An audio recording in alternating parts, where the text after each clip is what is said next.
Okay, welcome back to the For Real About Real Estate Book Club. My name is Urban Beecham. I'm here with you today to talk about the book Your First Home by Gary Keller. We are still in chapter one, and in my last video, I was talking about the four. I want to make sure I'm telling you the right thing. The four fundamentals. I'm sorry, the four principles of the buying process. And I think I shared number two, and I want to share number three because I had to cut it off because the video was getting long. But I want to share number three with you. So number two is win-win. Number three is another. When I read this in the book, it brought me up. It brought up a few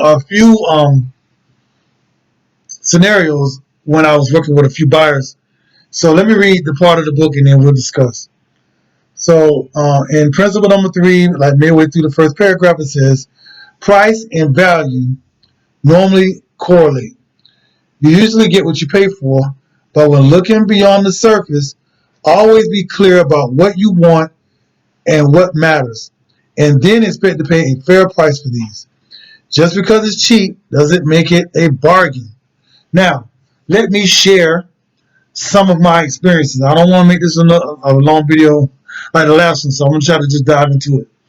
So, when I read that part of the book, it made me think about as some buyers, when I take them out to go see a home, and they see the home and they love the home, and they most of the time they ask me, well, is this a fair price to pay for this home? And of course, I can look and see, and so when I look and see, and not every time, but sometimes I can say, well, yeah, this is pretty much right on target. They'll still want to make it cheaper. They still want to lowball the seller. Like I said in the other video, win-win. If it's fair, just pay the price. If it's not fair, then don't pay the price. I'm not telling you to pay every price that you come to. Talk to your realtor. They can tell you whether it's a fair price. Hey, is this on market? How close is this to being right? So that I can make an informed decision. But don't just automatically go in lowballing the seller. Why? Because you're trying to buy your first home.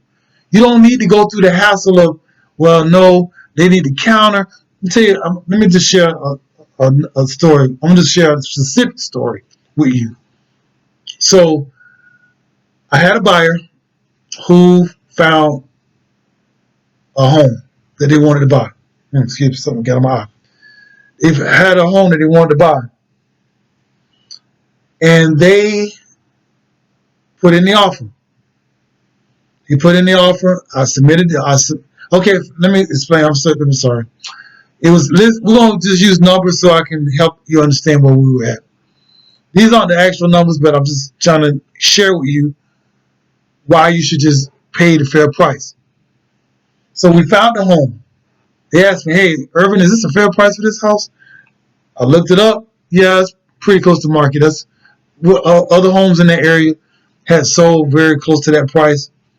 It wasn't very far off from market. So they went in low. They went in way low. They went in, and they walked the property and, wait, this and that. I'm not going to offer the full price. I want to offer them X. We're going to say $10,000 lower, okay? I'm going to offer them $10,000 lower than what they want for the house because I got to do this, I got to do that, okay?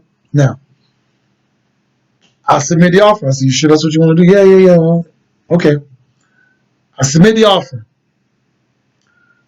The seller comes back with a counter. Hey, just come up a little bit off of that.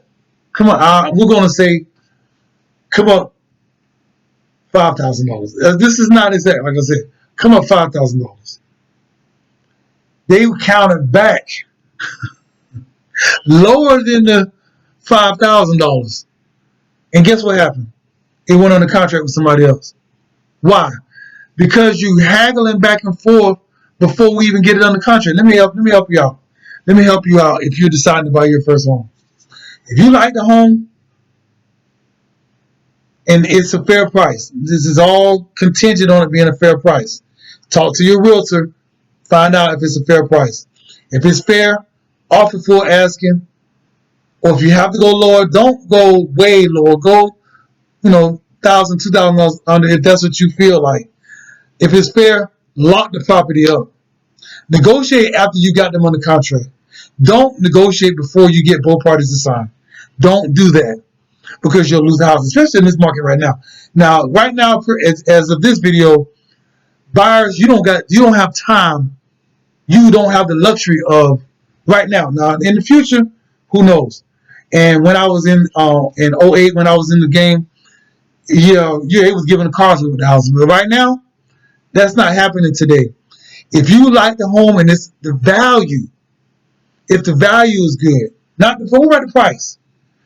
The price is the price, but if the value to you is good, then say, look, let's just lock it up. Yeah, I'll pay the price. Here's a tip. Offer the seller full asking price with an appraisal contingency, meaning that you'll pay full price if the property appraises at that price. If you feel like it's too high, if your agent tell you, well, this is too high, offer a full asking price with an appraisal contingency, saying that the seller will be willing to adjust the price, or that you'll be able to get your earnest money back, either one, in the result of the appraisal being lower than what you guys offer for the house. That's a better strategy than trying to haggle back and forth before you get under contract. So when I saw that, I thought about the thing. So later on, that buyer talked to me and he was like, oh man, yeah, I lost that house. I really wanted it. And after I researched it myself, but what you had me doing, after I researched it myself, it was a good deal. Oh man, I lost the house. It was a good deal. It was a good deal. I told him it was fair. I said, this is right on point. I mean, for what the market is telling me, as I'm doing my research about the home, and you ask me what is a fair price, I give you the answer. I tell you, yeah. And then you lowball. They come back and say, come up with something, and you lowball that. And they say, okay, don't worry about it. We'll go with somebody else. We had them under contract. If they lowball, they send a lowball offer in, the seller send a counter. If you say yes to that, if they say yes to that counter, he will be having a home right now instead of the regret of losing it. So when it comes to price and value, talk to your real estate professional, talk to your agent, ask them, is it close to market? Have them print out a report. Say, hey, can you print out me a report about this house? You look at it yourself, and you make a determination whether that price is good enough for you to pay the price and move forward. But if you want to get in your first home, whatever the price is, you can protect yourself with an appraisal contingency where you have the seller sign a contingency saying that if the property does not appraise for the price that I'm paying, then we will get our earnest money back, or you will adjust your price to the price. And then you get a deal. Don't try to negotiate before you get on the contract. That's my tip for today. So I wanted to share that. We're still in chapter 1, your first home. My name is Irvin. This is the For Real About Real Estate Book Club. If you know anybody that wants to be in a book club, shoot them the link. The link comes down in the description. Like, comment, and subscribe if you're watching this on YouTube. If you're watching this on Facebook, thank you so much. If you want to see these videos before they get to Facebook, join the book club, because I put them on the book club for my exclusive book club members first, and then it goes to YouTube later. So you can see it either way. You don't have to join the book club to see it. You can just wait on the next one. But if you're impatient, join the club. Send me a link. Send me a request. I'll get you in, and you can see these videos as they happen. So that's it. I'm Irvin. This is For Real About Real Estate. I will see you on the next video. Thanks for joining.